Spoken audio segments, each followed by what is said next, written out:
Khabib Nurmagomedov is retired. Assuming he never comes back, he leaves the sport of MMA with the most pristine resume of any of his peers. 29 wins, no losses. As we mentioned in a previous video, he was never even knocked down or cut. He always looked head and shoulders above his competition. But in addition to the 0 and 29-0, until recently there was another 0 in Khabib's resume, and that was the fact that he hadn't lost a round. Officially, the first round Nurmagomedov lost in his career was at UFC 229 against Conor McGregor. After taking McGregor down and controlling him for almost all of round 1, he knocked him down and punished him in round 2. In round 4, of course, Khabib gets the neck crank, McGregor taps, and the fight ends. It may interest you to know that McGregor says he won 3 out of the 4 rounds. Obviously, no sane person would agree on that, but what about the third round? 2 out of the 3 judges gave it to Conor. Prior to that, not even a single judge's scorecard had ever gone against Khabib. Already as the round starts, we see that Khabib is far less aggressive and concedes the center of the octagon. McGregor goes to work, starts throwing punch combinations, and at least partially lands a few punches. We can't really know how much damage they did because even when they landed, Khabib is good at rolling with the punches and therefore minimizing their damage. Khabib's activity level is astonishingly low at the start of the round, but McGregor's conditioning was most certainly affected by the previous round, otherwise he would have wanted to take greater advantage of Khabib's concessions and lack of activity. Khabib eventually lands some strikes like this jab and this inside leg kick, but his first takedown attempt proves to be unsuccessful. While in the clinch, McGregor lands an elbow and then a knee, and Khabib responds with a big right hand. Khabib's level changes were presenting problems for McGregor for the entire fight, and this round was no different. He shoots for the takedown and has Conor against the fence. Both land some strikes while in the clinch, but other than that, this takedown attempt was mostly fruitless for the Eagle. Conor lands this right uppercut, but then misses with the ensuing combination. The crowd noise for this fight was crazy, and there was a reaction to every strike thrown. I kind of understand if the judges thought that more of these landed than they actually did.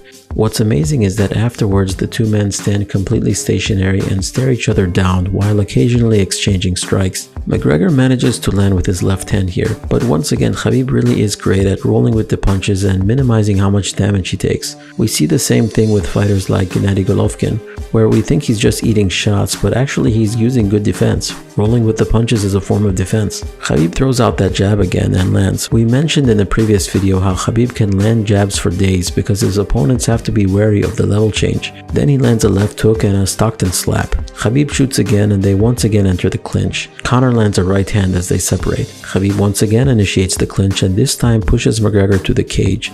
This is where it gets contentious. Up until this point, I don't think you could blame anyone for giving the round to McGregor. He landed more shots, arguably landed the better shots, and was certainly the more active fighter. But it wasn't a blowout, and there's still almost a minute and a half remaining in the round with plenty of time for Khabib to change the course. While Khabib has Conor against the fence, Conor strikes him in the back of the head, which is illegal. It goes unnoticed by referee Herb Dean. Khabib takes him down with an outside leg trip. McGregor immediately gets back up, but Khabib is still controlling him. Conor gets a 2-on-1 grip on Khabib's left hand, which creates a kind of stalemate where Khabib can't take Conor down and neither man can really throw any strikes, although Khabib does free his arm at times and lands some left hands. I mentioned earlier that Conor landed some strikes to the back of Khabib's head. Well, right now, as he's against the fence, he's grabbing onto Khabib's gloves. This is also very much illegal, and it is very much essential for Conor in this sequence in terms of defending the takedown. Herb Dean implores the fighters to stay active, but seems unaware of the glove grabbing. Conor still has Khabib's gloves here, and Conor lands an elbow to the back of the head. Herb Dean cautions Conor on the strikes to the back of the head, but Khabib seems more concerned about the glove grabbing and makes his grievance known. For what it was a close round. Conor did have a slight edge in terms of the striking exchanges, but a significant chunk of the round was spent with Khabib controlling Conor. What really makes the round contentious is the fact that Conor had, by my count, 3 rule violations. There were 2 cases of him striking Khabib to the back of the head, but more importantly, there was what seemed like a half minute of grabbing Khabib's gloves. If you've ever worked with a gi, you know how much easier it is to be defensive when you have an article of clothing to work with. There's a reason why grabbing the gloves and trunks is banned. Conor may very well have been taken down if not for his glove grabbing, and who knows, if Khabib took him down there, he could have done some damage and made an impression on the judges. But in more concrete terms, Herb Dean really dropped the ball by not noticing the glove grab.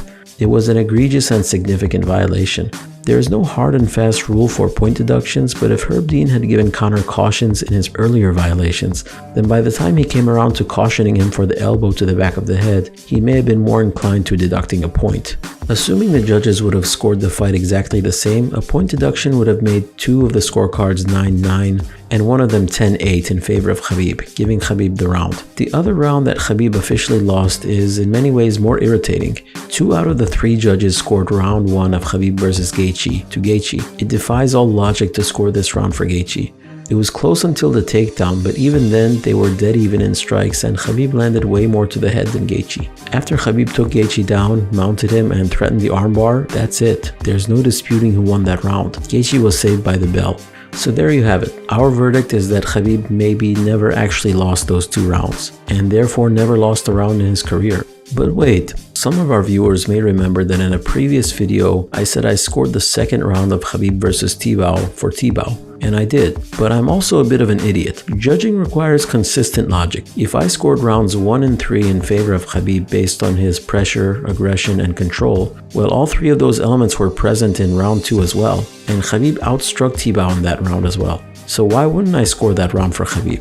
Even the takedown that I credited Tibau with in the second round was not officially counted. The Tibau fight was the least dominant victory of Khabib's career, but if we were to be consistent in our judging criteria and rewarding Khabib for his constant aggression, pressure, and control, then we should give him all 3 rounds, which is what all 3 judges did. So there you have it. Khabib arguably never lost a round in his career. Regardless of what you think about Khabib vs Conor round 3, it is truly remarkable that this is even a discussion. We're actually discussing if Khabib has ever lost a round or not in his career. This is not really a discussion we can have about any other fighter, not even the greatest of fighters. There are many ways to measure dominance, and the shortness of Khabib's career will always be counted against him in the eternal, meaningless GOAT discussion, but in such an impossibly difficult and eclectic sport, it really is impossible for someone's record to be this pristine.